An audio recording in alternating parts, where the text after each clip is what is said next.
எனக்கு முன்னால அண்ணன் சொன்னாரு, இன்றைக்கு கள்ளக்குறிச்சியில கள்ளச்சாராயம் பருகி 68 உயிரிழந்துட்டாங்க. அது மாநில அரசில் இருக்கின்ற காவல்துறை முறையாக விசாரிக்காது என்று சொல்லி நீதிமன்றத்தில் நாடி சிபிஐ விசாரணை மேற்கொள்ள வேண்டும் என்று உயர்நீதிமன்றத்தில் நாடினோம். உயர்நீதிமன்றம் அது உண்மைதான், சிபிஐ விசாரிக்க வேண்டும் என்று தீர்ப்பளிச்சது. அதை எதிர்த்து உச்சநீதிமன்றம் போறாங்க.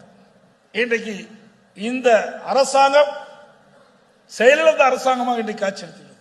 இன்று வரை சட்ட ஒழுங்கு நிரந்தர டிஜிபி நியமிக்க முடியல. உயர்நீதிமன்றம் உச்ச நீதிமன்றம் இப்படி போய் மாறி மாறி இவர்கள் கொடுத்த தீர்ப்பின்படி கூட இன்று வரை நிரந்தரமாக சட்ட ஒழுங்கு டிஜிபி நியமிக்க முடியாத ஒரு கையிலாகாத அரசாங்கம் என்பதற்கு இதுதான் சாட்சி.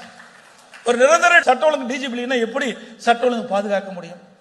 ஒரு பொறுப்பு டிஜிபி போட்டாங்க, அவர் உடல்நல சரியில்லை போய் மருத்துவமனையில் சேர்ந்துட்டார், அதுக்கு ஒரு பொறுப்பு டிஜிபி.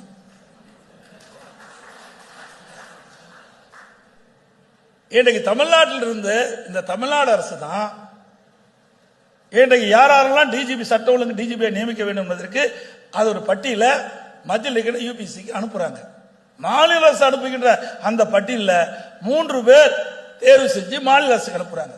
அதுல ஒருவரை மாநில அரசு தேர்ந்தெடுத்து சட்ட ஒழுங்கு நிரந்தர டிஜிபியா அமைக்கணும். அதுல என்ன உங்களுக்கு கஷ்டம்? ஏன்னா இவர்களுக்கு தேவையான ஆளுகள் இல்லை.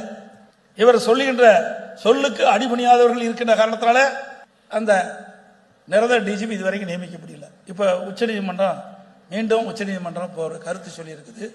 20ஆம் தேதிக்குள்ள இதை முடிவு செய்ய வேண்டும் என்று ஒரு தீர்ப்பை கொடுத்திருக்குது. இப்படி இந்த ஆட்சி இருக்கின்ற வரை மக்கள் நிம்மதியாக வாழ முடியும்.